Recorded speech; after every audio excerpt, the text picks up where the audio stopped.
Good morning बच्चों लोग and बच्ची लोग, क्या हाल चाल, कैसे हैं आप लोग? एकदम बढ़िया मस्त। तो आज अपन स्टार्ट कर रहे हैं motion in straight line.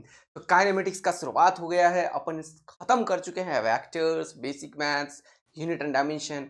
Continuation में आज से चल रहा है मोशन इन स्ट्रेट लाइन सुबह में, और इवनिंग में चल रहा है इलेक्ट्रिक चार्जेस एंड फील्ड के ऊपर इलेक्ट्रिक फ्लक्स, कॉस लॉ और मजेदार डायपोल। ये तीनों खत्म करके पोटेंशियल एंड कैपेसिटेंस मॉर्निंग में आज धमाका मचा रहे हैं। कहां पे? मोशन इन स्ट्रेट लाइन का आज है लेक्चर नंबर 1। फटाफट से पेन कॉपी ले लीजिए, और अगर आपको सीखना है फिजिक्स पूरा तगड़ा वाला तो रेडी हो जाइए। अपन फोड़ने के लिए क्या है, तैयार हैं। चलिए, तो आज क्या है सर? आज है अपना लेक्चर नंबर 1। मेरा नाम है आदित्य आनंद, और आप लोग मुझे जानते होंगे, और नहीं जानते हैं तो मैं बता दूं, मैं 10 साल से पढ़ा रहा हूं बहुत सारे बच्चों को, और खूब सारे बच्चे इंजीनियरिंग, मेडिकल, आईआईटी, एम्स सब जगह बैठे हुए हैं, गए हैं। उनको वहां तक पहुंचाने में काफी मेहनत किया है मिलके। तो आपके साथ भी मिलके मेहनत करेंगे और अपन फोड़ेंगे। तो चलिए शुरू करते हैं सर। आज अपन पढ़ने वाले हैं सबसे पहले फ्रेम ऑफ रेफरेंस, फिर पढ़ेंगे रेस्ट एंड मोशन, फिर पढ़ेंगे डिस्टेंस एंड डिस्प्लेसमेंट। आज फर्स्ट क्लास है, थोड़ा सा लिटिल बिट छोटा क्लास रखेंगे, क्योंकि बहुत सारे बच्चों को पता चलता है फर्स्ट क्लास में, वो सेकंड क्लास में एंटर करते हैं। खैर, उससे मैटर नहीं करता है, लेकिन अपन यहाँ पे शुरू करते हैं। फिलहाल ये सब चीज को कंप्लीट करेंगे। तो frame of reference, rest and motion, distance and displacement की बात।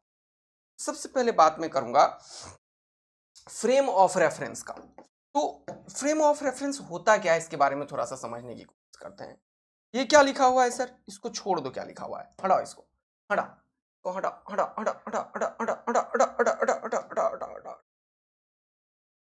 अच्छा, हटा दिया, चलो हटा दिया, हटा दिया, हटा दिया। क्या होता है फ्रेम ऑफ रेफरेंस, जरा समझते हैं। जैसे सपोज करो कि तुम अभी अभी अपने घर में होगे, है ना? कहीं पे भी टेबल चेयर पे बैठे होगे, अपने स्टडी रूम होगा तुम्हारा तो वहां बैठे होगे, नहीं तो तुम अपना रूम में बैठे होगे, या फिर तुम हॉल में बैठे होगे, या तुम दरवाजे में बैठे होगे, कहीं भी बैठ के पढ़ रहे होगे। Yes sir. अगर तुम लेट के पढ़ रहे हो तो तुरंत उठ के बैठ जाओ, और पेन कॉपी लेके टेबल चेयर पे बैठ जाओ, और नहीं तो एक चपेड़ कान के ऊपर लगाओ, क्योंकि तुम्हें फिजिक्स नहीं आने वाला है बेटा। कि पढ़ाई हमेशा टेबल चेयर पे बैठ के होती है, चाहे तुम किसी भी हालत में हो। एक छोटा सा लकड़ी का टेबल और एक चेयर ले लो, टेबल ले लो, कुछ भी ले लो, जिससे कि तुम्हारा एकदम अटेंशन बने। लेट के पढ़ाई नहीं होता है, समझ आया ना? अब इधर आ जाओ फटाफट से। फ्रेम ऑफ रेफरेंस वो पॉइंट होता है जहां से तुम देखते हो किसी भी फिजिकल फिनोमिना को, तुम ऑब्जर्व कर रहे हो। जैसे तुम अभी ऑब्जर्व कर रहे हो मुझे, कि मैं कैसे तुम्हें पढ़ा रहा हूँ, क्या डिलीवर कर रहा हूँ, लेकिन तुम किसी न किसी पोजीशन पे बैठे होगे। कोई बच्चा हो सकता है ट्रेवल कर रहा हो, ट्रेन में बैठ के देख रहा हो मुझे।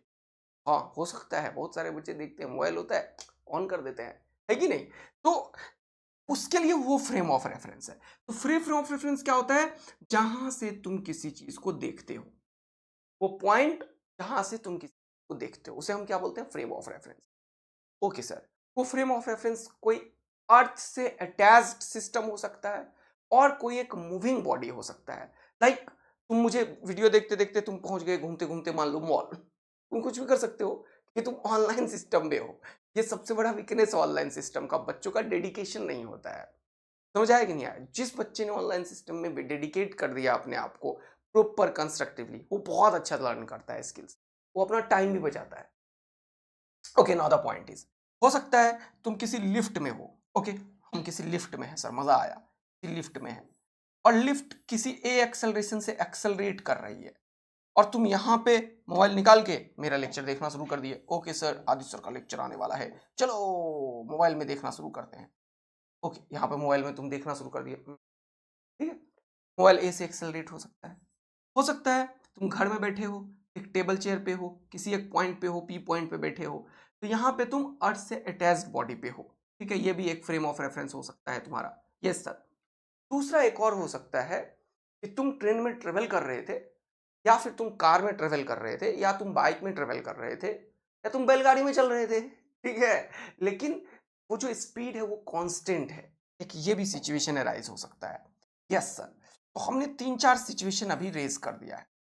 तुम किसी भी एक कार में बैठे हो, ट्रेन में बैठे हो, किसी में हो, लेकिन इंपॉर्टेंट क्या है? इसका वेलोसिटी कांस्टेंट है। ओके, जब भी कभी वेलोसिटी कांस्टेंट होता है, तो थोड़ा ज्ञान के लिए बोल देता हूं, उसका एक्सेलरेशन 0 होता है।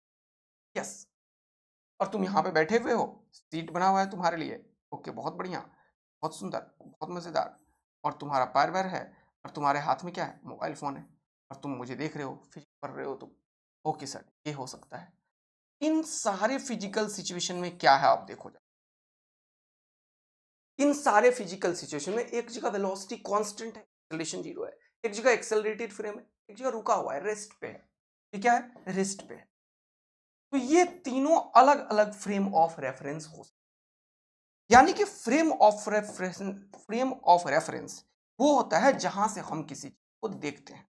तो सबसे पहले अपने दिमाग में सेट करो, जहां से हम किसी चीज को देखते हैं वो फ्रेम ऑफ रेफरेंस होता है। लिख लिया तुमने ये चीज, पक्का?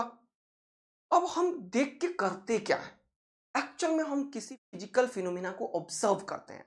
लाइक तुमने अपने मोबाइल फोन को ऐसे रख रखा होगा, कोई मोबाइल फोन को ऐसे रख रखा होगा, तो उससे अगर मैं बोलूं कि तुम्हारे पोजीशन से तुम्हारे मोबाइल फोन का पोजीशन का कोऑर्डिनेट क्या है, बात को दोबारा समझना।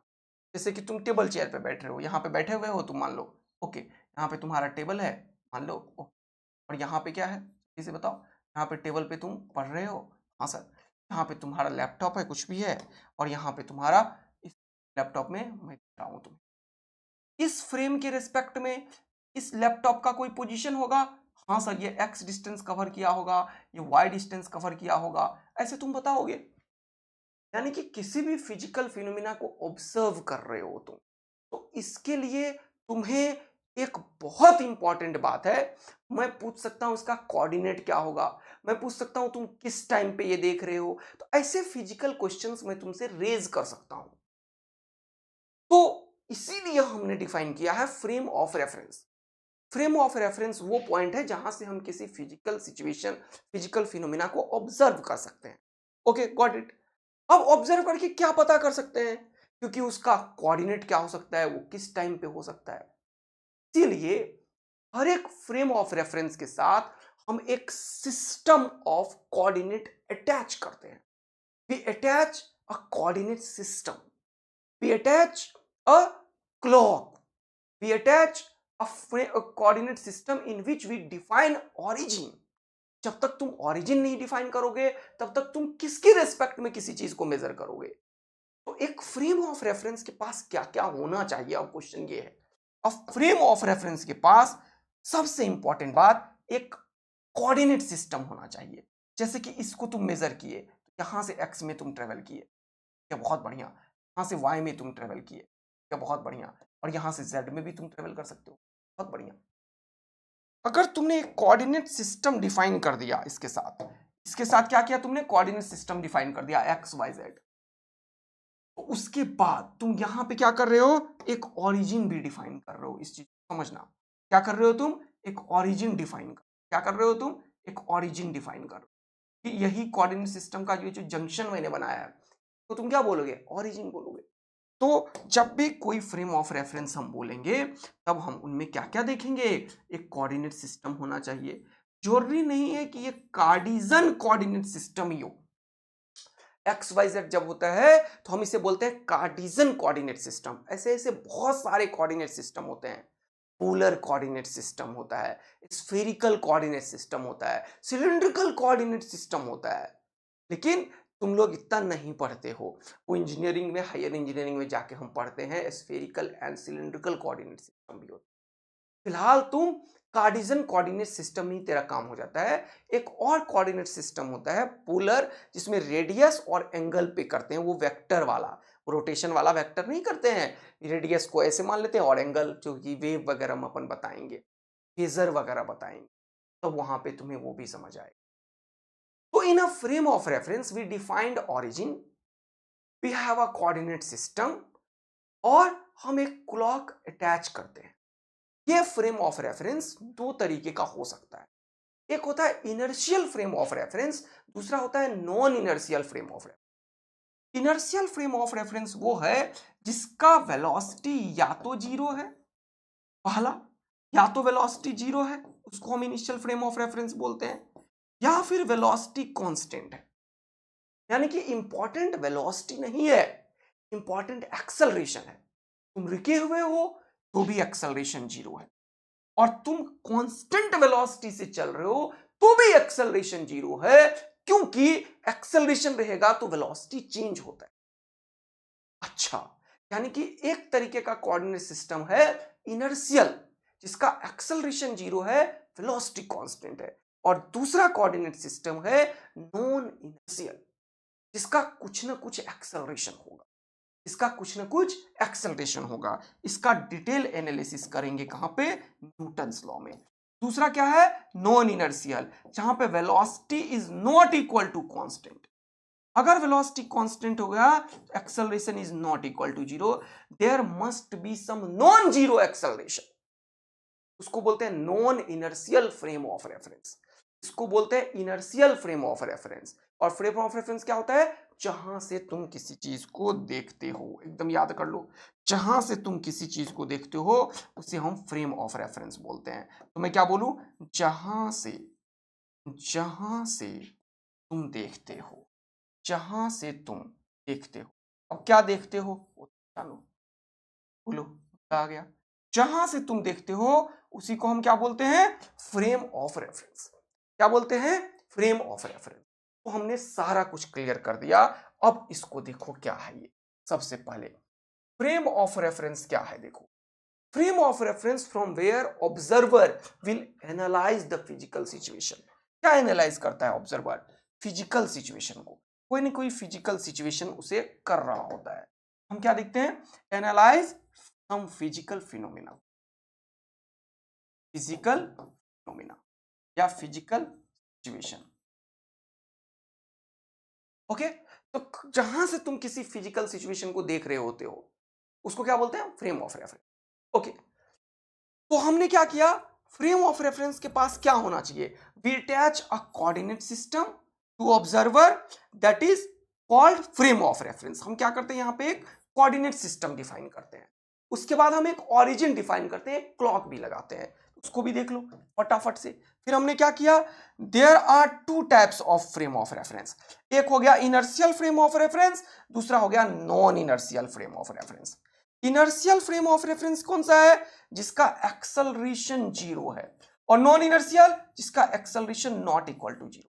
एक्सेलरेशन 0 का दो मतलब होता है, या तो कोई चीज रेस्ट पे हो, यानी कि उसका वेलोसिटी 0 हो तो भी एक्सेलरेशन 0 होता है, और या तो उसका वेलोसिटी कांस्टेंट हो, यूनिफॉर्म वेलोसिटी से।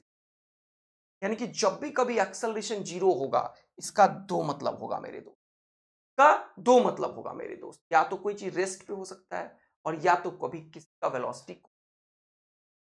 समझ में आया? पक्का पक्का पक्का पक्का? ठीक है। अब यहां पे देखेंगे, ये क्या है सर? ये किसी काम का नहीं है, हटाओ इसको, जो काम का नहीं है उसको हटा देंगे। ओके सर, बहुत इंपॉर्टेंट। अब आपने एक चीज बताया, आपने जो एक रेफरेंस फ्रेम बताया, इसके बाद आपने बताया एक कोऑर्डिनेट सिस्टम में क्या होना चाहिए? एक डिफाइंड ओरिजिन होना चाहिए। यहां पे लिखो, we attach a coordinate system to the observer in which we have a defined origin। बहुत इंपॉर्टेंट बात है। अगर तुम ओरिजिन को डिफाइन नहीं किए, ओरिजिन को डिफाइन नहीं किए तो तुम कहां से रेफरेंस से मानोगे?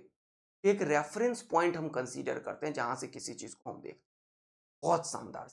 और हमने इन सारे चीजों को देख लिया। घड़ी हम अटैच भी कर सकते हैं, नहीं भी कर सकते हैं, ये एक ऑप्शनल होता है। अगर तुम टाइम के रेस्पेक्ट में किसी चीज को मेजर करने वाले हो, तुम एक घड़ी इसके साथ अटैच कर सकते हो। बोलो, मजा आ गया क्या तुम्हें? कोई दिक्कत है?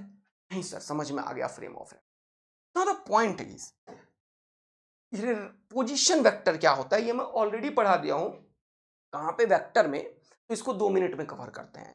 जैसे कोई भी कोऑर्डिनेट सिस्टम तुमने अब तो डिफाइन कर लिया सर, बहुत बढ़िया। अगर ये कोऑर्डिनेट सिस्टम है, किसी भी पॉइंट पे पहुंचने के लिए हमें क्या करना पड़ता है? एक्स वाई जेड कोऑर्डिनेट लिखना पड़ता है। जैसे सपोज कर लो ये पॉइंट है स्पेस में, यहां पे पहुंचना तो मुझे कुछ एक्स में ट्रेवल करना पड़ेगा, let it be x. Okay, फिर मुझे वाई में ट्रेवल करना पड़ेगा, लेट इट बी वाई। तो मैं यहीं पे पहुंचा, ये इस पॉइंट का कोऑर्डिनेट सिस्टम है। इसका, इस P1 पॉइंट का, जिसका कोऑर्डिनेट है x, y। सिर्फ ये x और y प्लेन में है। लेकिन अगर मैं स्पेस में पहुंचना चाहता हूं तो मुझे z में भी ट्रेवल करना पड़ेगा इधर। क्योंकि इधर हवा में मैं नहीं दिखा सकता, तो मैं इसको दिखाने के लिए हमेशा यूज करता हूं इस तरीके का चीज, ऐसे। और ये वो प्लेन है जो कि कहां पे है, स्पेस में है, और यह है ओरिजिन, और यह है कोई पी वेक्टर, और इसका कोऑर्डिनेट अब हो गया x comma y comma z. तो अगर मैं ये ओपी वेक्टर को बताऊं, तो कि इस पी पॉइंट का पोजीशन वेक्टर है, हम बोलते हैं ये जो ओपी वेक्टर होगा इसको बोलते हैं हम क्या, ये ओपी वेक्टर कैसे निकलेगा, हम बोलते हैं पी का पोजीशन वेक्टर में ओ के पोजीशन वेक्टर को घटा दो। तो पी का पोजीशन वेक्टर में position vector of P minus position vector of origin. तो ओरिजिन का कोऑर्डिनेट कितने हैं, 0,0,0। इसका क्या है, x comma y comma z. तो ये कैसे लिखते हैं, इसको लिखने का तरीका है, एक्स वाई जेड है तो इसका कोऑर्डिनेट होगा एक्स आई कैप प्लस वाई जे कैप प्लस जेड के, और ये ओरिजिन है तो इसको लिखोगे 0 i cap plus 0 j cap plus 0 k cap. ये तरीका है। अगर इसमें से इसको घटाओगे तो एक्स आई में से 0 आई गया तो एक्स ही बचेगा, ये y ही बचेगा, ये z ही बचेगा। तो फाइनली तुम लिख सकते हो क्या, कि जो ओपी वेक्टर है ये हो जाएगा एक्स आई कैप प्लस वाई जे कैप प्लस जेड कैप। बहुत इंपॉर्टेंट है हमारे लिए पोजीशन वेक्टर, ये जान के मैं 3D का चीज यहीं पे सिखा देता हूं, क्योंकि ये बहुत इंपॉर्टेंट है पोजीशन वेक्टर को। अब ये पोजीशन वेक्टर ऑपरेशन कर दिया मैंने एक्स वाई जेड कोऑर्डिनेट में, सिर्फ 1D मोशन कर रहे हैं इस बार। तो अपने लिए जो पोजीशन वेक्टर होगा वो या तो सिर्फ ऐसा हो सकता है, हाँ सर इसको कट करो कलर चेंज करो, या तो सिर्फ ऐसा हो सकता है, यस ये 1D मोशन है एक ही डायरेक्शन में है, या तो सिर्फ ऐसा हो सकता है, ये 1D मोशन है देखो एक ही डायरेक्शन में है, या तो सिर्फ ऐसा हो सकता है, ऐसा भी हो सकता है क्या सर, यस ऐसा क्यों नहीं हो सकता, ऐसा क्यों नहीं हो सकता, यस ऐसा भी हो सकता है क्या, व्हाई नॉट, ऐसा नहीं हो सकता है सर, हाँ सिंपल एक पर्टिकुलर डायरेक्शन। क्योंकि मैंने तुम्हें एक बड़ा इंपॉर्टेंट चीज बताया है कि एक्स वाई जेड तेरे हाथ में है। अगर तू इधर माना मान ले, तू इधर मानना मान ले, तो बेटा तू अपने मन से इसको एक्स मान ले। अच्छा यस यस यस सर, आपने सिखाया हुआ है कि किसी को भी एक्स मान सकते हो, किसी को भी वाई मान सकते हो, किसी को भी जेड मान सकते हो, इसी को एक्स मान लेंगे अपन, किसी को एक्स मान लेंगे तो अपने हाथ में है, एक्स वाई जेड मानना अपने हाथ में है। लेकिन इंपॉर्टेंट क्या है कि एक्स क्रॉस वाई जेड को फॉलो करना चाहिए, एक्स क्रॉस वाई जेड को फॉलो करना चाहिए, जो कहां पे बताया, वेक्टर में। बहुत शानदार सा, ये finger towards the first vector, palm towards the second vector, curl your finger, thumb gives the direction of resultant vector. अगर आपको इसमें दिक्कत है तो आपको वेक्टर का क्लास रेफर करना चाहिए। क्लियर हो रहा है, मस्त है दोस्त, हाँ सर बहुत जबरदस्त है। नाउ द पॉइंट इज कि सर आपने बड़ा क्लियरली बता दिया हमें कि किस तरीके से पोजीशन वेक्टर हम डिफाइन करेंगे और किस तरीके से कोऑर्डिनेट सिस्टम अपने आप हम मान सकते हैं एक्स वाई। तो अगर कोई पार्टिकल चल रहा है मान लो यहां से, तो इसी को ओरिजिन मान लेते हैं सर, हाँ किसने रोका है, मत मानो। अब ये एक्स वाई मान लो 0,0 एक्स में चल रहे हो, तो तुम 1 मीटर चल सकते हो, 2 मीटर चल सकते हो, 3 मीटर चल सकते हो, ऐसे चलोगे। तुम वाई में चल रहे हो मान लो, ये वाई कोऑर्डिनेट सिस्टम है, ये ओरिजिन मान लो, तुम 1 मीटर वाई में चले, 2 मीटर वाई में चले, ये क्या है, 1D मोशन है, ये क्या है, 1D मोशन है। यहाँ पे ओरिजिन मान लिया, यहाँ से 1 मीटर चले, 2 मीटर चले, 3 मीटर चले, इसी को तुम एक्स मान सकते हो, वाई मान सकते हो, जेड मान सकते हो, what ever you want you can consider. तो हमें समझ में आ गया सर कि पोजीशन वेक्टर होता क्या है, एक कोऑर्डिनेट्स के अकॉर्डिंग किसी पॉइंट का जो कोऑर्डिनेट होता है उसमें हम वेक्टर को ऐड करते हैं और किसी रेफरेंस के रिस्पेक्ट में इस वेक्टर को निकालते हैं। तो हमेशा इस कोऑर्डिनेट में आई वाई आई जे के वेक्टर लगा देते हैं, जिससे ये पोजीशन वेक्टर बन जाता है, और फाइनल पोजीशन वेक्टर में से इनिशियल पोजीशन वेक्टर को घटा देते हैं तो वो वेक्टर मिल जाता है। तो एक बहुत इंपॉर्टेंट बात है, कोई भी वेक्टर निकालना है तो तुम फाइनल पोजीशन वेक्टर में से इनिशियल पोजीशन वेक्टर को घटा दो। अगर तुम्हें यहीं पे निकालना हो, सपोज करो मान लो कि मैं बोलूं यहां पे कोई चीज है 2 नंबर पे मान लो, और उसे जाना है 3 नंबर पे, तो ये वाला पोजीशन वेक्टर हो गया। उसको कैसे करोगे, 3 का पोजीशन में से 2 का घटाओगे तभी तो ये निकल पाएगा, खुद ही देखो ना, है ना। तो अगर तुम्हें कहीं पे भी पोजीशन वेक्टर निकालना है, एक्स वेक्टर मान लो ये, क्या करोगे, x का फाइनल पोजीशन वेक्टर निकालोगे माइनस x का इनिशियल निकालोगे, इससे तुम्हें पोजीशन वेक्टर निकल जाएगा। इसको डेल्टा x हम लिख सकते हैं। अभी मैं बताऊंगा ये चेंज को चेंज की तरह डिनोट करते हैं डेल्टा से, अगले पेज में तुरंत से जब मैं डिस्प्लेसमेंट वेक्टर समझाऊं। तो सर फिर से आपने बता दिया क्या कि पोजीशन वेक्टर होता क्या।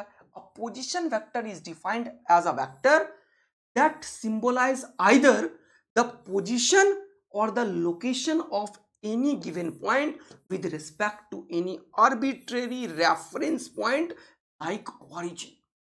बहुत इंपॉर्टेंट लाइन। तो पोजीशन वेक्टर क्या है, किसी पार्टिकल का, किसी वेक्टर का, कोई भी एक ऑब्जेक्ट का पोजीशन बताता है किसी रेफरेंस फ्रेम के रिस्पेक्ट में, और इसमें हम क्या करते हैं, आई जे के वेक्टर को इंट्रोड्यूस करते हैं। बहुत आसान तरीके से हमें समझ में आ गया।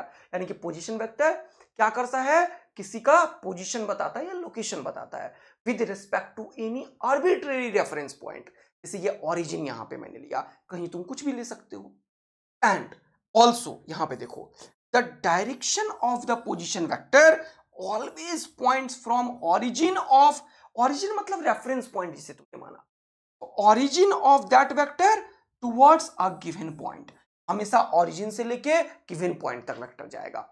अगर मान लो यही वेक्टर तुम्हें दिखाना है OP1, तो इसको क्या लिखोगे, x1 xi cap plus yj cap, क्योंकि इसमें क्या है, सिर्फ ये xy प्लेन में है और ये क्या है, xyz प्लेन में है। ये डिस्टेंस कितना हो जाएगा, z। ये आउट ऑफ प्लेन की बात कर रहा है, अपन इसके बारे में बहुत डिटेल बात की है। यहां पे इंपॉर्टेंट क्या समझा आपने कि 1D है तो x डायरेक्शन में हो सकता है, ये ऐसा हो सकता है, ऐसा हो सकता है, ऐसा हो सकता है, ऐसा हो सकता है, कुछ भी। हमें कभी भी पोजीशन वेक्टर निकालना होगा तो हम क्या करेंगे, फाइनल पोजीशन में इनिशियल को घटा दें। द पॉइंट इज, अब हम आ गए हैं सही जगह पे जहां पे हमें समझना है rest and motion. Rest and motion हमेशा किसी न किसी रेफरेंस के रिस्पेक्ट में होता है। जैसे सपोज कर लो कि तुम्हारा सिलेक्शन हो गया, तुम कहीं बाहर पढ़ रहे हो अपने सिटी में और तुम घर जा रहे हो, और घर गए, मम्मी पापा बहुत अच्छा किया, बहुत पार्टी वार्टी हुआ, फिर तुम सेलेक्ट हो गए हो तो तुम्हें कॉलेज में एडमिशन लेना है। तुम गए अपने रेलवे स्टेशन, तो तुम्हारे पापा मम्मी पूरा परिवार आया तुम्हें कॉलेज छोड़ने के लिए, तो तुम्हारे साथ भी गए। पापा तुम्हारे साथ जा सकते हैं, मम्मी तुम्हारे साथ जा सकती है, और कुछ फ्रेंड्स तुम्हें छोड़ने, अरे वाह तुम डॉक्टर बनने वाले हो, तुम आईआईटी में पहुंचने वाले हो, तुम फोड़ने वाले हो। लोगों में बहुत खुशी है, उत्साह है। तो जब तुम रेलवे स्टेशन पे पहुंचे तो तुम जरा ऑब्जर्व करो फिजिकल सिचुएशन को। सामने ट्रेन अगर प्लेटफॉर्म पे आई और मूव करती, यानी कि उसके अंदर कोई जो बंदा बैठा होगा वो तुम्हें क्या देखेगा, पता है क्या देखते हो, बताओ तो, कभी ऑब्जर्व किए हो, क्या देखते हो कि तुम पीछे जा रहे हो, एक्चुअल में वो बंदा तो प्लेटफॉर्म पे खड़ा है, लेकिन किसी के रेस्पेक्ट में वो दिख रहा है मूव करता हुआ। अच्छा हाँ, लेकिन तुम अपने पिताजी के रिस्पेक्ट में, अपनी माताजी के रिस्पेक्ट में क्या हो, वो भी रुके हुए हैं, तुम भी रुके हो। यानी कि एक ही तुम हो, एक ही समय पे हो, एक ही जगह पे हो, लेकिन किसी एक रेफरेंस फ्रेम के रिस्पेक्ट में तुम रेस्ट पे हो, एक दूसरे रेफरेंस फ्रेम के रिस्पेक्ट में तुम मोशन में हो। और तुम्हारी ट्रेन आ गई, तुम एंटर कर गए ट्रेन, तुम्हारे पिताजी तुम्हारे माताजी तुम्हारे साथ बैठी हैं, और तुम्हारे कुछ दोस्त, तुम्हारे जिगरी दोस्त होंगे, वो ऐसे ट्रेन की, ऐसे ट्रेन चल रही है और ऐसे खिड़की पकड़ पकड़ के तुमसे बात करते हुए जा रहे होंगे। ऐसे होता है जनरली, तुम देखे हो, बात खत्म ही नहीं होता, ट्रेन चल देती है फिर भी लोग छोड़ते ही नहीं है कि नहीं, हम लोग भी ऐसे ही करते हैं ऑफ कोर्स, है कि नहीं। तो तभी तुम फिजिकल सिचुएशन अराइज करना, अगर तुम्हारे साथ जो बंदा चल रहा होगा वो ट्रेन के स्पीड से चल रहा होगा, तुम्हें वो हमेशा तुम्हारे सामने दिखेगा, यानी कि उस बंदे का पोजीशन तुम्हारे रिस्पेक्ट में चेंज ही नहीं हो रहा है, जबकि तुम भी चल रहे थे वो भी चल रहा था। तो तुम्हारे रिस्पेक्ट में वो बंदा अभी भी कैसा है, रेस्ट पे है दोस्त। यानी कि रेस्ट क्या है फिजिकली, अगर किसी दो पार्टिकल, दो ऑब्जेक्ट, दो ऑब्जर्वर का पोजीशन एक दूसरे के रिस्पेक्ट में, टाइम के रिस्पेक्ट में चेंज नहीं हो रहा है तो दोनों रेस्ट पे है। कभी कभी कार में ऐसे ही होता है, तो बस एकदम से क्या हुआ, रेस लगा दिया, दोनों दोनों एकदम से चलने लगता है। ट्रेन में भी ऐसा फील होता है, तो तुम्हें लगेगा अरे वो सामने है, किसी का स्पीड अगर ज्यादा ना हो तो तुम्हें लगेगा ये तो मेरे सामने है, लेकिन दोनों मूविंग होता है रोड के रिस्पेक्ट में, लेकिन तेरे रिस्पेक्ट में वो रेस्ट पे है। लेकिन कोई रोड पे जो बंदा खड़ा होगा, जो तुम्हारा और फ्रेंड्स होंगे, जो तुम्हारे दादाजी होंगे, जो नहीं दौड़ पा रहे होंगे, नहीं चल पा रहे होंगे, रेस्ट होके तुम्हें देख रहे होंगे, तुम्हें दादाजी बहुत पसंद, तो तुम ऐसे दादाजी को देख रहे हो पीछे, दादाजी तुम्हारे पीछे जाते हुए दिखेंगे, लेकिन वो तो खड़े हुए थे। तो तुम्हारे रेस्पेक्ट में तुम्हारे पिताजी रेस्ट पे होंगे, तुम्हारे रेस्पेक्ट में तुम्हारा वो फ्रेंड जो ट्रेन के स्पीड से ही तुम्हारा खिड़की पकड़ के बात किए हुए जा रहा था, वो रेस्ट पे दिखेगा। लेकिन वो सारे फैमिली मेंबर जो प्लेटफॉर्म पे होगा वो सब मोशन में होगा। यानी कि एक ही सिचुएशन में एक ही ऑब्जेक्ट किसी को रेस्ट पे देखता है, किसी को मोशन पे देखता है। ये डिफाइन कौन करता है सर? ये डिफाइन फ्रेम ऑफ रेफरेंस करता है। अच्छा, यानी कि किसी ऑब्जेक्ट का अगर पोजीशन चेंज हो रहा है किसी के रेस्पेक्ट, तब वो मोशन में है, और अगर चेंज नहीं हो रहा है तो वो रेस्ट पे है। यानी कि रेस्ट एंड मोशन इस दुनिया में एब्सोल्यूट नहीं है। तो एस सी वर्मा का एक बहुत फैसिनेटिंग लाइन है मेरे जीवन में, हमेशा मुझे बड़ा पसंद आता है ये लाइन, कि rest and motion are relative in nature. Rest and motion जो है वो क्या है? रेस्ट एंड मोशन जो है वो क्या है? Are relative in nature. Rest and motion are relative in nature. Relative in nature, ये रिलेटिव है, ये रिलेटिव है। कैसा है बेटा? ये रिलेटिव है। जब तक तुम डिफाइन नहीं करोगे किसके रेस्पेक्ट में देख रहे हो, तब तुम बता ही नहीं सकते तुम रेस्ट पे हो या मोशन। तुम्हें फ्रेम ऑफ रेफरेंस बताना जरूरी है, इसीलिए मैंने सबसे पहले समझाया relative. What do you mean by relative? Relative with respect to reference frame. Relative with respect to, WRT का मतलब होता है with respect to any reference frame. Any reference frame. बोलो मजा आ गया क्या? इसीलिए सर आपने रेफरेंस फ्रेम पढ़ाया क्या? यस। तो कोई ऑब्जेक्ट रिस्क पे हो सकता है, उसी के सिचुएशन में कोई दूसरा मोशन में हो सकता है। अगर पोजीशन वेक्टर चेंज हुआ तो मोशन में है, नहीं तो रिस्क पे। तो मैंने तुम्हें बताया, if a body does not change its position as time passes with respect to a frame of reference, it is said to be at rest. यानी कि किसी रेफरेंस फ्रेम के रिस्पेक्ट में अगर पोजीशन चेंज नहीं हो रहा है तो वो रेस्ट पे है। और अगर किसी का पोजीशन चेंज हो रहा है, if a body changes its position as time passes with respect to WRT लिखो, with respect to frame of reference, it is said to be in motion। Sir मजेदार बात है, हम रेस्ट एंड मोशन भी बड़ा अच्छे से समझ लिए हैं। यानी कि रेस्ट एंड मोशन क्या है? क्या हुआ है जल्दी बताओ?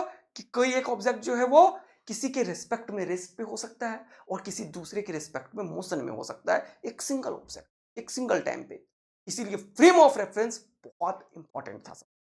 यहां तक अगर तुम्हें समझ में आ गया position vector, rest and motion, और सबसे इंपॉर्टेंट फ्रेम ऑफ रेफरेंस, तो फटाफट से बोल दो सर एकदम हम डबल ए आर्मी बनने के लिए तैयार हैं। और अब एक बहुत इंपॉर्टेंट चीज हम सीखने वाले हैं जिसका हमें है इंतजार, और वो क्या है? क्या है? क्या है सर?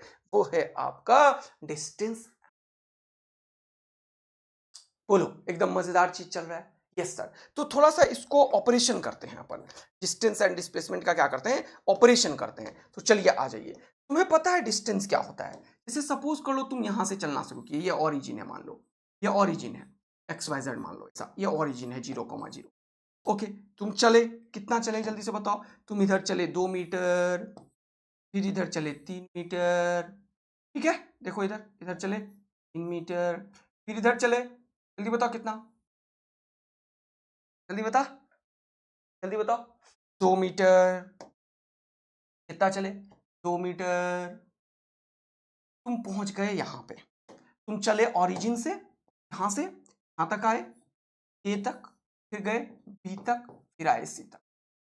तो हुआ क्या? तुम्हारा पाथ लेंथ क्या है? तुम यहां से यहां गए, यहां से यहां गए, यहां। तो जिस भी रास्ते से तुम चले, ये जो पाथ लेंथ है उसे बोलते हैं हम डिस्टेंस।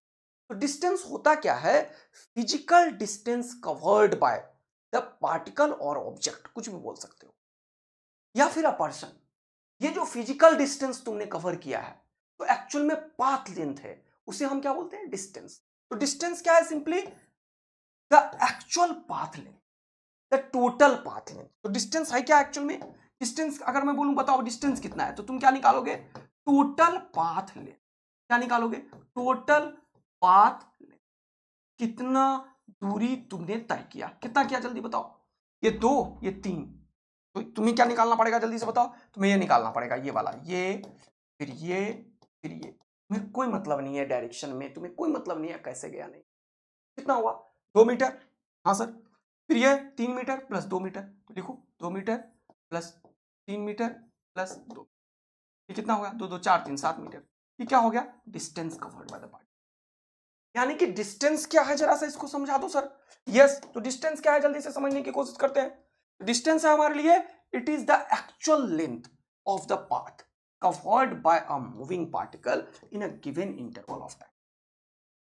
तो ये ए से लेके सी तक पहुंचा, तो डिस्टेंस है actual path length. Total path length मतलब एक्चुअल पाथ लेंथ। डिस्टेंस क्या है, एक्चुअल पाथ लेंथ। डिस्टेंस क्या है, एक्चुअल पाथ लेंथ, जिसपे तुम कवर कर, actual path length. Okay sir, बहुत मजेदार, बहुत बढ़िया। नो द डिस्प्लेसमेंट, बहुत इंपॉर्टेंट। जैसे एक और एग्जांपल लेते हैं डिस्टेंस के लिए।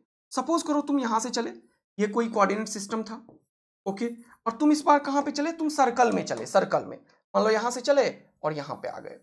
मान लो ये आर रेडियस पे तुम चले, आर रेडियस, इसका ओरिजिन यहां पे है, ओरिजिन यहां पे, ऐसे चलते हुए यहां पे आ गए आर रेडियस पे। तो मैंने पूछा डिस्टेंस कितना कवर किया। इस बार डिस्टेंस कितना होगा तुम्हारा, ये डिस्टेंस होगा। अगर मैंने बोला कि इस पाथ से चलते हुए तुम यहां पे पहुंच गए, ओ से लेके ए तक पहुंचे फाइनली, तो बात आया समझ में। इस बार डिस्टेंस कितना होगा, जल्दी से बताओ। इस बार डिस्टेंस कितना होगा, जल्दी से बताओ। इस बार डिस्टेंस कितना होगा, जल्दी बताओ, फटाफट से बताओ। डिस्टेंस ट्रेवल कितना है इस बार, ये टोटल डिस्टेंस कितना होता है, टोटल सर्कल का होता है 2 पाई आर, तो ये कितना हो गया, पाई आर। तो डिस्टेंस कितना हो गया इस बार, पाई आर। बहुत बढ़िया सर। द डिस्प्लेसमेंट, तुम लोग बचपन में खूब रट्टा मारे हो।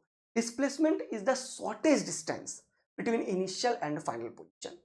अच्छा है, सुंदर है, समझने में मजा आता है, ठीक है, बहुत अच्छा लगता है। लेकिन इसका एक बढ़िया डेफिनेशन आज मैं तुम्हें बताने के लिए आया।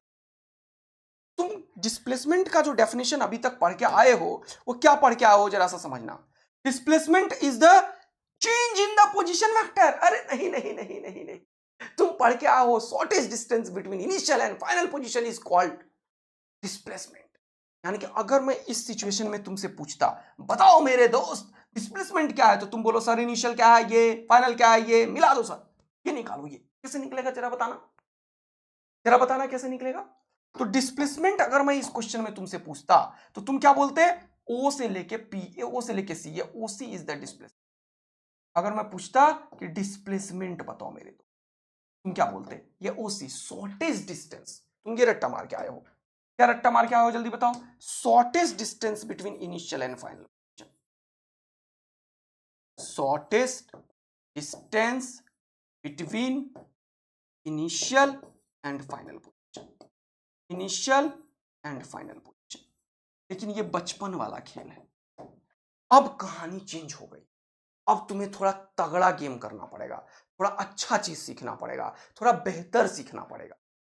तो इस बार तो सर मजा आ गया, ये जो भी होगा वो हो जाएगा डिस्प्लेसमेंट। कितना होगा वो बता दो। देखो ये 2 है, तो ये भी हो जाएगा 2, क्या बोलते हो, हाँ। और ये 3 है, तो ये भी हो जाएगा 3। फाइनली क्या हुआ, ये एक ट्रेंगल बन गया, इधर 3 वाला और इधर 4 वाला। तो 4 और 3 का ये हाइपोटेन्यूज ही तो है, हाँ सर। तो इस बार जो ये डिस्प्लेसमेंट है ओसी, वो एक्चुअल में कितना है, 3 का स्क्वायर प्लस 4 का स्क्वायर। तो ये सब भी खोपड़ी लगा के रखना। 3 का स्क्वायर 9, 4 का स्क्वायर 16, 16 9 25, 25 का रूट 5, ये हो गया 5 मीटर का डिस्प्लेसमेंट। मजा आया सर। इसमें बताओ डिस्प्लेसमेंट कितना है सर, इस बार शॉर्टेज डिस्टेंस हमारे लिए इनिशियल ये था और ये फाइनल है ओ ए। कितना हुआ, ये आर और आर, कितना हो गया डिस्प्लेसमेंट, 2r। डिस्प्लेसमेंट कितना हुआ जल्दी बताओ, 2r। सर ये बात तो हम समझ गए, बचपन वाली खेल। अब क्या सिखाना चाहते हो वो बताओ। डिस्प्लेसमेंट कितना हो गया, बहुत मजा आया सर। अब तुम्हें रियल गेम सिखाता हूं कि एक्चुअल में ये क्या लिखा है मैंने, उसको जरा समझो अभी के अभी। तो सर इसीलिए आपने पेज किया था क्या, यस। तो डिस्प्लेसमेंट का हम करना चाह रहे हैं ऑपरेशन, हम डिस्प्लेसमेंट का क्या करना चाह रहे हैं, ऑपरेशन। तो ये सारा चीज आप समझ। अब इसको समझने के लिए हमें क्या करना पड़ेगा, जरा सा वो देखना। सबसे पहले हमने क्या किया, हमने एक कोऑर्डिनेट सिस्टम डिफाइन किया मेरे दोस्त। हमने क्या किया, जल्दी से बताओ। इसको समझने के लिए एक कोऑर्डिनेट सिस्टम डिफाइन किया मेरे दोस्त। ओके सर, बहुत बढ़िया। ये लीजिए आपका कोऑर्डिनेट सिस्टम तैयार है सर। ओके, कोऑर्डिनेट सिस्टम में हमने क्या किया, एक्स, वाई और जेड, और ओरिजिन डिफाइन किया मेरे दोस्त, 0,0। बहुत बढ़िया, बहुत सुंदर, बहुत मजेदार। अरे बोलो, आ रहा है नहीं आ रहा है, फटाफट से बोलो। मस्त वाला आ रहा है क्या, जबरदस्त वाला आ रहा है क्या, यस सर। अब हमें क्या करना है कि पोजीशन वेक्टर पहले पता करना है। सपोज करो कि मैं अभी इस पॉइंट पे हूं, ओके, बहुत शानदार। तो ओरिजिन के रिस्पेक्ट में इसका कोई एक पोजीशन वेक्टर होगा। हाँ सर है। मान लो ये आर पोजीशन वेक्टर है, आर वेक्टर है, का पोजीशन वेक्टर आर हो गया। सपोज कर लो कि मैं इस पॉइंट से नाचता खेलता गाता हुआ जीवन में मजा लेता हुआ यहां पे पहुंच, यानी कि ए पॉइंट से मैं इस पाथ से बी पॉइंट तक पहुंच, कोई दिक्कत नहीं। इस बी पॉइंट का कोऑर्डिनेट ओरिजिन के रिस्पेक्ट में कुछ होगा। हाँ सर। कितना है? सपोज कर लो ये R2 पोजीशन वेक्टर, मान लो ये R1 है, ये R2। तो अब एक्चुअल में डिस्प्लेसमेंट क्या है? ये है ए से लेके बी तक पहुंचे ना तुम, ये जो है ये है तुम्हारा रियल में पोजीशन वेक्टर, यानी कि your position vector is this. Change in position vector जो होता है उसी को हम बोलते हैं displacement. Change in position vector जो होता है उसी को हम बोलते हैं डिस्प्लेसमेंट। अभी मेरा फोकस कहां पे है? डिस्प्लेसमेंट को पूरे तरीके से समझाने। और इस बार डिस्टेंस क्या हो जाएगा जल्दी से बताना। इस बार डिस्टेंस ये होगा, ये एक्चुअल पाथ लेंथ। और डिस्प्लेसमेंट क्या होगा? ये, इसको हम डिनोट करते हैं डेल्टा आर वेक्टर से। अब ये चीज आज के बाद से याद रखें कि डेल्टा आर वेक्टर कैसे होगा। अब अभी मैं वेक्टर में पढ़ाया triangle law of vector addition, या R1 पोजीशन, देखो ये triangle law of vector addition, ये वेक्टर का सम इसके बराबर होगा। ये कैसे कर रहे हो सर? वेक्टर में क्या होता है, ये जो सेम डायरेक्शन में एरो होता है उन दोनों का सम हमेशा जो अपोजिट डायरेक्शन में होता है उसके बराबर होता है। तो यहां से अगर मैं बोलूं तुम्हें तो तुम बोलोगे कि सर एक बड़ा इंपॉर्टेंट बात है, according to triangle law R1 vector plus ये delta R vector is equal to R2 vector. ये जो डेल्टा आर वेक्टर है ये क्या हो जाएगा जल्दी बताओ? R2 vector minus R1 vector. ये क्या निकाला सर आपने? मैंने निकाला change in position vector of two. और ये जो चेंज इन पोजीशन वेक्टर है इसी को हम बोलते हैं। तो ये बहुत इंपॉर्टेंट है अब तुम्हारे लिए समझना कि डिस्प्लेसमेंट वेक्टर क्या होता है? Change in position vector. ये क्या होता है? Change in position vector. अच्छा, तो ये बात अब समझ में। लेकिन ये तो प्लेन टाइप का कहानी हो गया सर, एक्स वाई जेड में। मैं कहां बोला कि ये नहीं हो, तुम 1D में कर लो यही वाला चीज। हाँ, अब आया ना मजा। सपोज करो तुम यहां से यहां चले, ओके, जरा इसमें देखो। सपोज करो तुम पहले यहां पे नहीं थे, तुम पहले ए पे थे जिसका की पोजीशन 1 मीटर का है। तुम ए से चलते हुए पहुंच गए 2 मीटर पे या 10 मीटर पे पहुंच, या 2 मीटर पे पहुंच गए, या 3 मीटर पे पहुंच गए, मान लो पी पे। ये ओरिजिन है, यानी कि ओरिजिन के रिस्पेक्ट में ये डिस्टेंस कितना है? 1 मीटर। ये कितना है? 3 मीटर। इधर क्या है? एक्स। अब अगर मैं पूछूं कि मुझे बताओ कि ए से बी तक जो गया यही है हमारा डिस्प्लेसमेंट वेक्टर, बोलो। तो ये ए बी जो है, ये ए बी ही इंडिकेट कर रहा है यहां पे किसे? Displacement vector. किसे? डिस्प्लेसमेंट वेक्टर को। किसे? Displacement vector. बहुत मजेदार सर। अब मेरा क्वेश्चन फिर से है, कैसे निकालोगे ए बी? ओरिजिन के रिस्पेक्ट में इसका पोजीशन वेक्टर है 3i कैप, ए के रेस्पेक्ट में यह है 1i कैप। फाइनल बी में से ए को घटाया, बात आया समझ में? तो final position vector minus initial position vector, ये जो चेंज इन पोजीशन वेक्टर है वही तो बताएगा। 3 में से 1 गया तो बचा 2, तो यानी कि यहां से यहां तक तुम्हारा 2 मीटर का डिस्प्लेसमेंट है। कैसे पता चला? चेंज इन पोजीशन वेक्टर से। तो पोजीशन वेक्टर इसका कितना है? 3i कैप, इसका 1i कैप। 3 में से 1 गया तो कितना बचा? 2i cap. बोलो कितनों को मजा आया ये वाला? ये कितना हो गया? 2 मीटर। डायरेक्शन एक्स में है तो तुम आई कैप लिखना पसंद करोगे। तो अब समझ में आया सर, ये एक्चुअल में 1D में भी है, 2D में भी है, सब जगह है। तो एक्चुअल रियल डेफिनेशन जो है डिस्प्लेसमेंट का, जो अब हमें बिल्कुल जहन में रखना है वो ये है सर। क्या? डिस्प्लेसमेंट इज अ, जल्दी से ध्यान से देखो, displacement is the change in position vector, that is a vector joining initial to final position. This is very important. Change in position vector होता है डिस्प्लेसमेंट, और इस पे हम खूब सारा काम करेंगे और एकदम धुआं धुआं उड़ा देंगे, मजेदार तरीके से पढ़ ले। क्या ये पूरा बात तुम्हें समझ में आ गया? मस्ती में पूरा का पूरा। तो कुछ क्वेश्चंस कर लेते हैं जल्दी जल्दी से। चलिए सर, फटाफट से शुरू करते हैं। तो ये रहा पहला क्वेश्चन, जल्दी से पॉज करो और फिर सॉल्व करो। अच्छा, एक बड़ा इंपॉर्टेंट, मैंने तुम्हें पढ़ा दिया है क्या क्या कि वेक्टर क्या होता है। तो ये जो डिस्प्लेसमेंट है, ये एक वेक्टर क्वांटिटी होता है। डिस्प्लेसमेंट जो है वो क्या है? एक वेक्टर क्वांटिटी होता है। Displacement is a vector quantity. Displacement जो है वो क्या है, जल्दी से बताओ। Displacement is a vector quantity. Displacement is a vector quantity. Displacement is a vector quantity. जल्दी से बताओ, डिस्प्लेसमेंट क्या है? Vector quantity. अगर ये वेक्टर क्वांटिटी है तो इसके पास दो चीज होगा, मैग्नीट्यूड भी होगा और डायरेक्शन भी होगा। जल्दी से लिख लो, इट हैज टू थिंग। क्या? मैग्नीट्यूड। मैंने बार बार बोला कि मैग्नीट्यूड का क्या मतलब होता है। मैग्नीट्यूड का मतलब होता है कोई न्यूमेरिकल वैल्यू, और डायरेक्शन जो कोई यूनिट वेक्टर से बता दे। इसीलिए मैं बार बार यहां पे लिख रहा हूं कि मैग्नीट्यूड हो गया 3 और ये हो गया आई कैप। मैग्नीट्यूड हो गया 2, हो गया आई कैप। आया बात समझ में? इसके पास मैग्नीट्यूड भी होना चाहिए, डायरेक्शन भी होना चाहिए। तो किसी ए का अगर मैं पोजीशन वेक्टर बोलूं, मैं लिखूं पोजीशन वेक्टर ऑफ ए, क्या लिखोगे जल्दी से बताओ? क्या लिखोगे जल्दी से बताओ? 1 आई कैप। 1 आई कैप। ये 1 क्या है? मैग्नीट्यूड। आई कैप क्या है? Direction. And so on. Clear हो गया? ओके। ये जो डिस्टेंस मैंने अभी तुम्हें पढ़ाया है, ये डिस्टेंस क्या है इसको जरा सा समझो। ये डिस्टेंस एक्चुअल पाथ लेंथ है, इसमें कोई डायरेक्शन रूल पे नहीं कर रहा है। तुम कैसे चल रहे हो कोई मतलब नहीं है, तुम वैल्यू बता दे रहे हो। तो डिस्प्लेसमेंट क्या है? एक स्केलर क्वांटिटी है। It is a scalar quantity. Scalar quantity, इसमें कोई भी क्या डायरेक्शन नहीं होगा, यानी कि इसमें सिर्फ मैग्नीट्यूड होगा। क्या होगा इसमें? सिर्फ only magnitude. It has only magnitude, only मैग्नी,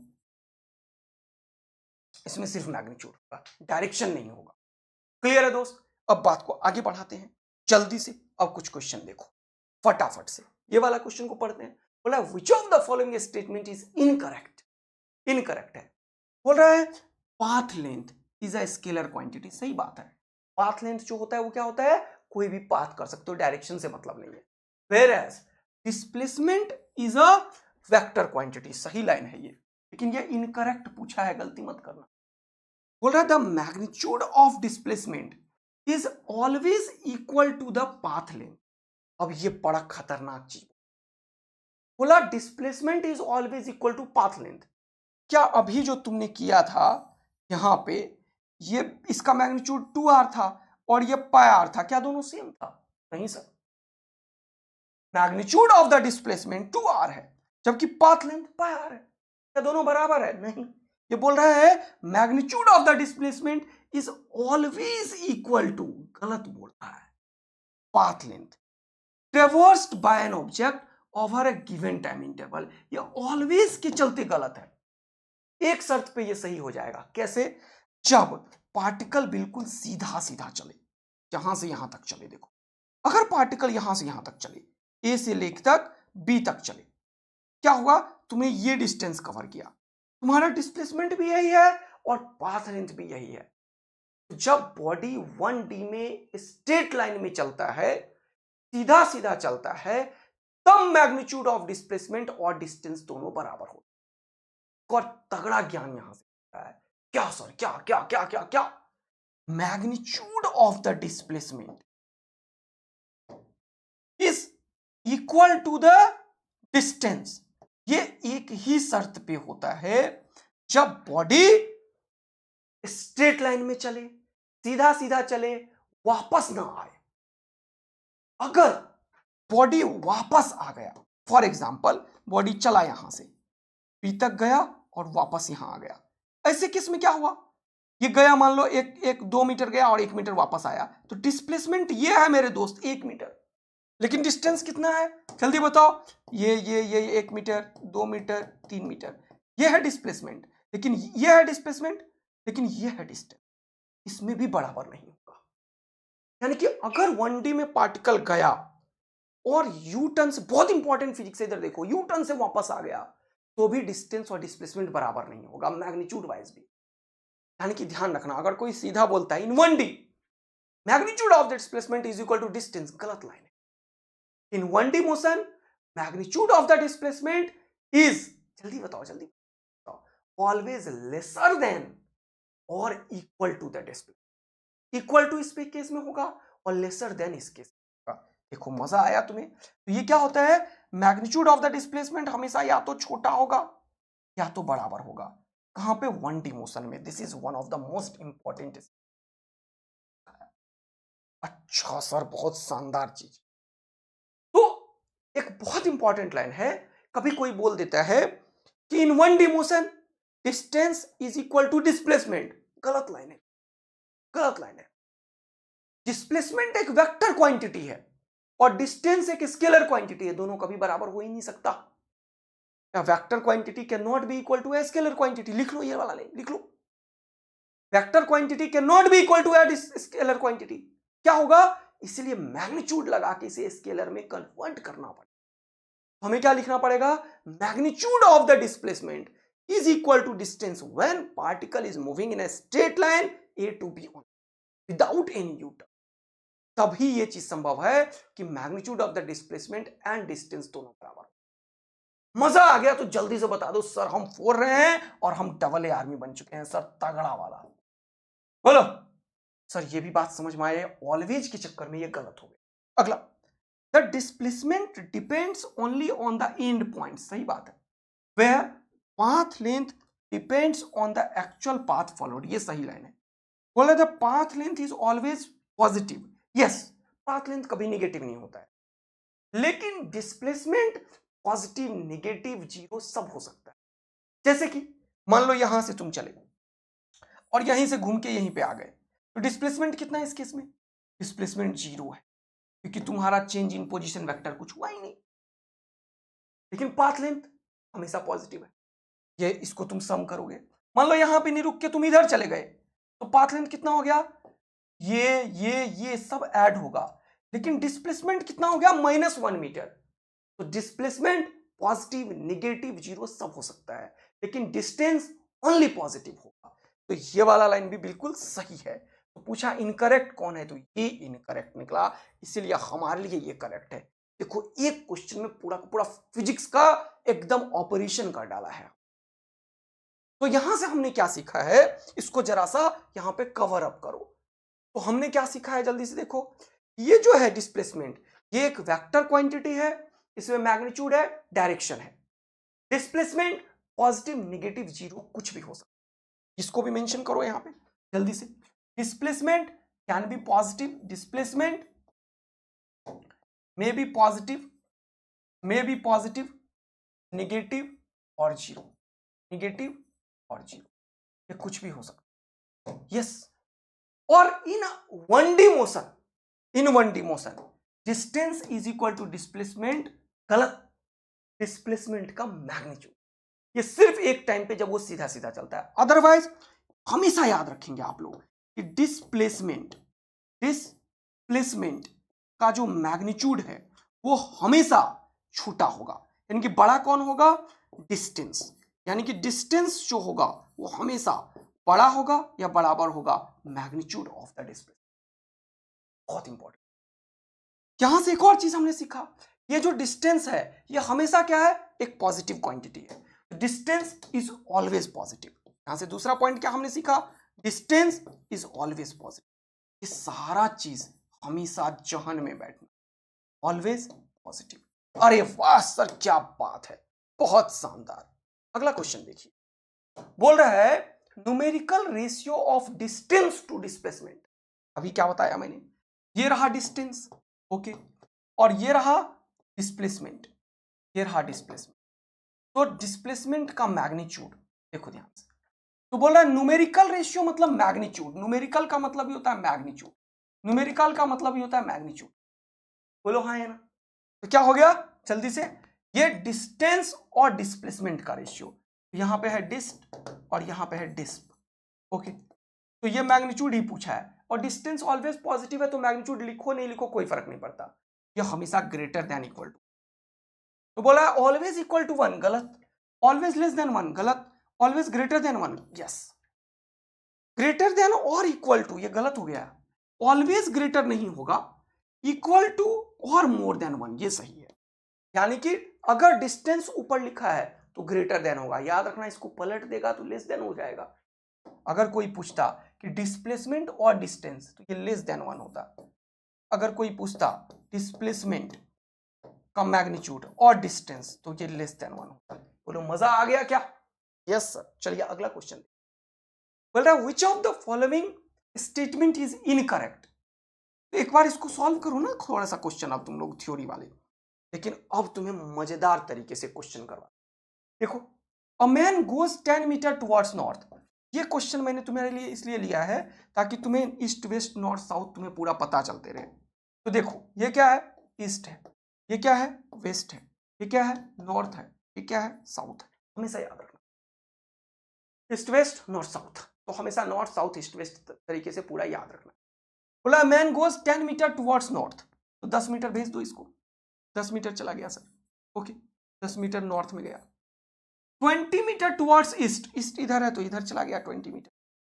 20 metre towards east. बोला देन हिज डिस्प्लेसमेंट इज। इसका डिस्प्लेसमेंट क्या होगा मेरे दोस्त? ये होगा सर। ये कितना होगा जल्दी बताओ? ये कितना होगा?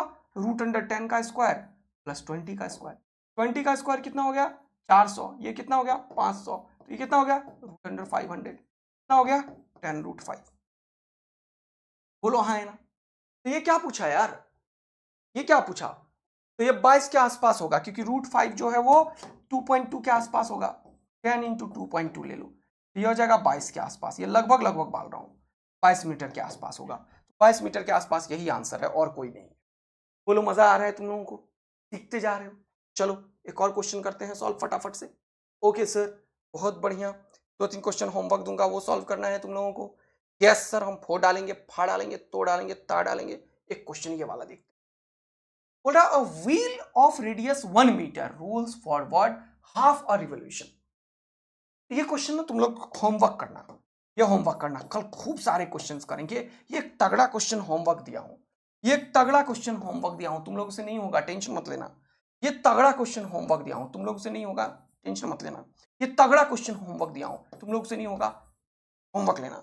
और मजेदार क्वेश्चन की प्रैक्टिस कल के डेट में करेंगे, धुआं धुआं उड़ा देंगे। और ये वाला, आज जितने भी बच्चे मुझे देख रहे हो, इन सारे क्वेश्चंस को जरूर सॉल्व करना बचवा लोगे, तभी कोई मजा है।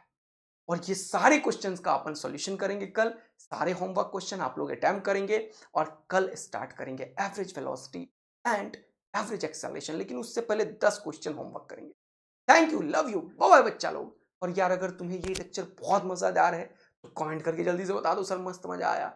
और मजा आ रहा है तो जल्दी से शेयर कर दो यार, क्योंकि उन्हीं तक पहुंचना है जिसको इसको सख्त आवश्यकता है। और एक सब्सक्राइब बटन दबा दो फटाक से, है कि नहीं? Thank you, love you, bye.